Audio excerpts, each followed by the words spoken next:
नमस्कार, हाय, हेलो। किताबें झांकती है बंद अलमारियों के शीशों से, बड़ी हसरत से तकती है, महीनों मुलाकात नहीं होती. पुस्तक हा माणसाचा महत्त्वाचा छंद असतो, जो की त्याला समृद्ध करतो. डॉक्टर बाबासाहेब आंबेडकर म्हणतात, तुमच्याकडे 2 आणे असतील तर 1 आण्याचं पुस्तक घ्या आणि 1 आण्याची भाकरी घ्या. म्हणजे भाकर तुम्हाला जगवेल आणि पुस्तक तुम्हाला जगायचं कसं हे शिकवेल. आज आहे जागतिक पुस्तक दिन. यानिमित्त कोल्हापुरामधील खास काही ठिकाणं किंवा काही विशेष जागा घेऊन आली. जुनी पुस्तक विक्री करणारे काही विक्रेते अजय पोळ, रियाज कागदी, अनिल पोळ, प्रकाश सोनवणे, उदय साळुंखे, शिवम गायकवाड, अवी पोळ, जितेंद्र गायकवाड, संदीप पाटील आणि अभय पोळ. त्याशिवाय कोल्हापुरामधील 2 महत्त्वाच्या जागा Mehta publishing house, Anil Kumar Mehta sir असतील. त्याशिवाय अक्षरदालन याचे रवींद्र जोशी सर असतील. आजकालच्या सोशल मीडियाच्या जगात यांनी पुस्तकांचं अस्तित्व आजही घट्टपणे टिकवून ठेवले आणि आजही त्यांचं पुस्तकांवर विशेष प्रेम आहे.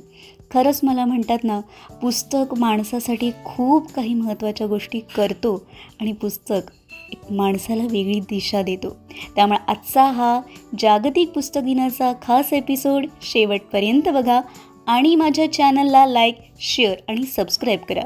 कारण का, इथे प्रत्येकाची वाट वेगळी असते आणि प्रत्येकाची स्टोरी वेगळी असते.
नमस्कार. जागतिक पुस्तक दिनाच्या सर्व वाचकांना माझ्या मनपूर्वक शुभेच्छा. मेहता पब्लिशिंग हाऊस ही संस्था मी सुरू केलेली होती साधारणपणे 1976 साली. पुण्यामध्ये पेरुगेटजवळ माझं ऑफिस होतं. नंतर माझा मुलगा साधारणपणे 1986 ते 88च्या दरम्यान त्याचं ग्रॅज्युएशन झाल्यानंतर तो मला जॉईन झाला आणि त्यांनी फार मोठा बदल केला व्यवसायामध्ये. माझ्या मुलानं हे जे कर्तृत्व केलेलं आहे त्यामध्ये इंग्रजी पुस्तकांचे अनुवाद मराठीमध्ये आणलेत.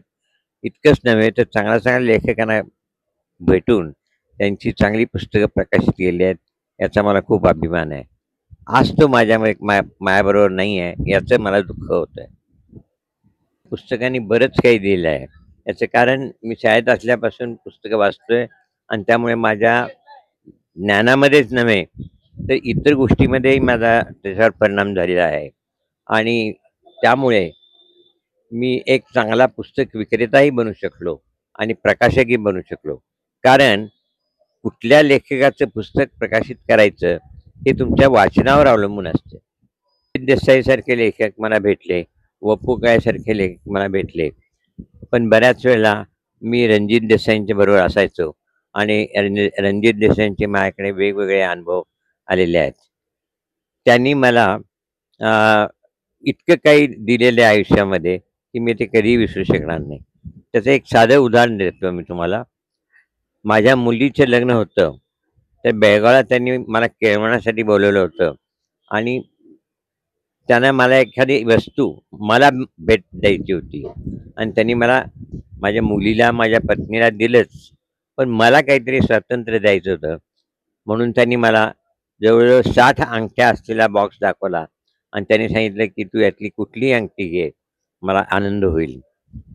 मी त्यांना माझे 10ही बोटं दाखवली आणि त्यांना सांगितलं, की "मी तुमचा प्रकाशक आहे. माझ्या हातात माझ्या अंगठ्यामध्ये किंवा माझ्या सर्व बोटामध्ये तुमचीच पुस्तकं आहेत. त्याच मी अंगठ्या समजतो आणि मी तुमच्याकडनं कुठलीही अंगठी घेणार नाही." तरीसुद्धा त्यांना मिळालेली पंढरपूरहून आणलेली पंढरपूरच्या सोनाराने करून दिलेली एक आगळी-वेगळी अंगठी माझ्या हातात घातली आणि ते हे हा हा प्रसंग मी कधीही विसरू शकत नाही. रणजित देसाई आणि माधवीताई मला आपल्या मानसपुत्राप्रमाणे वागवायचे. मी त्यांच्याकडे कधीही गोवाडला गेलो, की माझ्यासाठी स्वतंत्र व्यवस्था असायची. कारण मी प्युअर व्हेजिटेरियन असल्याकारणाने त्यांनी माझ्याकरता स्वतंत्र जेवणाची व्यवस्था ठेवलेली असायची. पुस्तक संस्कृती कमी होत नाही आहे. लोकांना चांगलं वाचायला दिलं, तर लोक वाचतात, डेफिनेटली वाचतात. वाचक वाढतायत. आजकाल खेड्यामध्ये सुद्धा पुस्तकं वाचली जात आहेत. त्यांच्या ग्रामीण ग्रंथालयात पुस्तकं वाचली जात आहेत. ग्रामीण भागातली मुलं इथे येऊन पुस्तकं विकत घेत आहेत आणि पुस्तक संस्कृती कमी होईल असं मला वाटत नाही. रमा श्रीनिवास संगोराम. मी दुकान चालू झाल्यापासून 37 वर्ष इथे काम करतीये. अगदी दुकान चालू झाल्यापासून जागतिक पुस्तक दिनाच्या खूप खूप शुभेच्छा. 30 वर्ष जी मी काम करते इथं, त्यातले जर अनुभव म्हणाल तर मला पुस्तकांची भरपूर आवड होती. पुस्तक पुस्तक वाचनाची मला खूप शाळेपासूनच आवड होती. त्यामुळं खरं मी इथे नोकरीच्या निमित्ताने आले. इथे आल्यापासून मला बरेच लेखक जवळून बघायला मिळाले. त्यांच्या मेहतांच्या सोबत होणाऱ्या गप्पा वगैरे ह्यातून बरंच काही काही कळत गेलं. खूप माझ्यातही त्यामुळं खूप सुधारणा होत गेली. जे तरुण पिढी पुस्तकं वाचत नाही, असं जे लोकांचं म्हणणं आहे, ते पूर्ण चुकीचं आहे. पुस्तकं अजूनही तरुण पिढी येऊन विकत घेते, दुकानात वाचते. कथा, कादंबऱ्या, चांगली पुस्तकं. त्यातल्या त्यात तरुण पिढीचा व्यक्तिमत्व विकासाच्या पुस्तकं घेण्याकडे भरपूर कल आहे.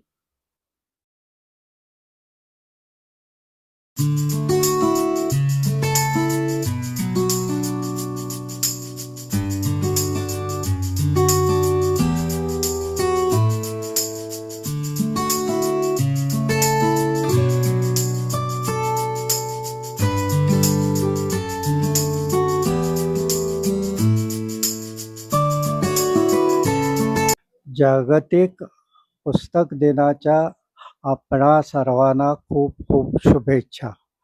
अक्षरमध्ये आपल्या सर्वांचं स्वागत असो. अक्षर पुस्तकालय सुरू करण्यामागे माझं औदुंबर हे गाव. त्या ठिकाणी एक साहित्य संमेलनाची मोठी परंपरा आहे.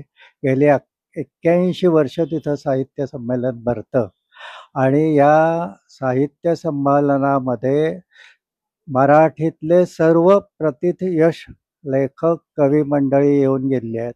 उदाहरणच सांगायचं झालं तर ग. दी. माडगूळकर, व्यंकटेश माडगूळकर, शांता शेळके, दुर्गा भागवत, डॉक्टर अनिल अवचट, तुम्ही मराठीतलं कोणतंही नाव घ्या, त्या औदुंबरच्या साहित्य संमेलनात सगळ्यांनी हजेरी लावलेली आहे. त्यातले काही संस्कार माझ्यावर झाले असावेत म्हणून मी या अक्षरदालन अक्षरदालन सुरू केलं. हे अक्षरदालन सुरू करण्यामागं सुद्धा मौज प्रकाशनाचे संपादक श्रीनिवास कुलकर्णी यांचा मोठा वाटा आहे. त्यांच्यामुळं मी या क्षेत्रामध्ये आलो आणि अक्षराचा व्यवसाय आपल्याला करायचा आहे आणि हे अक्षर पुस्तकालयाचं नाव माझ्या मोठ्या भावाने मला सुचवलं आणि अक्षर आपल्याला आयुष्यभर सावली देतील आणि आयुष्यभराची शिदोरी देतील म्हणून या क्षेत्राकडं मी वळलो आणि या क्षेत्रामध्ये या पुस्तकामुळं माझी श्रीमंती वाढली. म्हणजे आर्थिक श्रीमंती माझी नसेल पण माणसांची श्रीमंती यामुळं आली. यांच्यामुळं माझा संबंध आला तो अनेक लेखकांशी आला, कवींशी आला किंवा वेगवेगळ्या क्षेत्रातल्या लोकांशी आला. बाबा आमट्यांच्या सर्व कुटुंबाशी आला, डॉक्टर अभय बंगांशी आला. हे पुस्तकाने दिलेली ही माणसं आहेत माझ्यासाठी, हे माझं बळ आहे. आणि यामुळं रेखा भांडारे ज्या कुसुमाग्रजांच्या मानसकन्या, त्यांनी तर माझ्यावर एक बळ नावाची जी त्यांची कविता आहे ती त्यांनी मला अर्पण केलेली आहे. वाटलं तर ती तुम्हाला थोडक्यात मी वाचून दाखवतो. पाठ नाही आहे. पुस्तकाने बळ दिलं घाव आघात सोसण्याचं, पुस्तकाने बळ दिलं घाव आघात सोसण्याचं, आयुष्यातल्या अंधाराला उंबरठ्यातच रोखण्याचं. हा धीर आणि हा आधार, हा धीर आणि हा आधार सोबत होऊन सोबती आला. जगता जगता संकटांचा अर्थ तेवढा कळत गेला. आयुष्याला पुन्हा एकदा घासून पुसून लख्ख केलं. जगण्याच्या बाजारात हात धरून उभं केलं. पुस्तकाने काय दिलं तर हे दिलं. याला जोडूनच आमच्या या दालनाचं ज्यांनी उद्घाटन केलं त्यांनी एक चांगली कविता यासाठी केलेली आहे. आपल्या पुस्तकाच्या जागतिक दिनानिमित्त ही महत्त्वाची मला वाटते म्हणून ती पण सांगतो. ही कविता आहे इंद्रजित भालेराव यांची.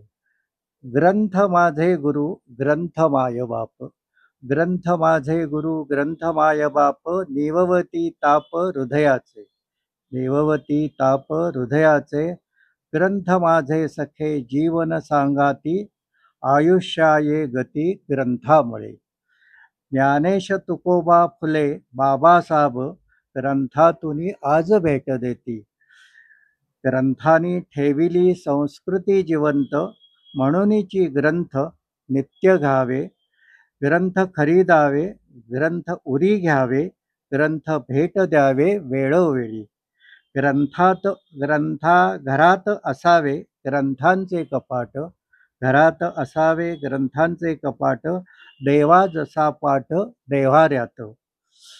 ग्रंथ ज्याचा जीव, ग्रंथ ज्याचा जीव, ग्रंथ ज्याचा श्वास, त्याच्या आसपास देवर आहे. ह्यामध्ये माझ्या आयुष्याचं सगळं सार आलेलं आहे आणि या ग्रंथामुळं मला अनेक प्रकारचे लोक रोज भेटत असतात. ग्रंथातून भेटतात, प्रत्यक्षात भेटतात. त्यामुळं आयुष्य आपलं यातून घडत जातं. आता ग्रंथ आपल्या सर्व याच्यामध्ये आयुष्यामध्ये आपल्याला आधार देत असतात. त्या आपण जे वाचन केलंय, लोकांनी इतकं वाचून काही त्या पुस्तकात लिहिलेलं असतं, त्यामुळं आपलं आयुष्य घडत असतं अशी माझी धारणा आहे. त्यामुळं या ग्रंथांना धन्यवाद, हे लिहिणाऱ्यांना धन्यवाद आणि पुन्हा एकदा सर्वांना या शुभेच्छा देतो आणि थांबतो.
आजकाल काळात सगळंच बदललं आहे असं वाटत राहतं, पण जेव्हा असं काही बघायला मिळतं ना, तेव्हा उगाचच मन प्रसन्न होतं. हा थोडा काळ बदलला आहे, पण सगळंच संपून गेलं असं नाही. कुठे ना कुठे छोटी तरी आशा नक्कीच आहे. आणि कधीकधी या छोट्या मुलांना अशी पुस्तकात रमताना बघून खूप छान वाटतं. आजचा माझा एपिसोड तुम्हाला नक्कीच आवडला असेल. पुन्हा एकदा तुम्हाला जागतिक पुस्तक दिनाच्या खूप साऱ्या शुभेच्छा.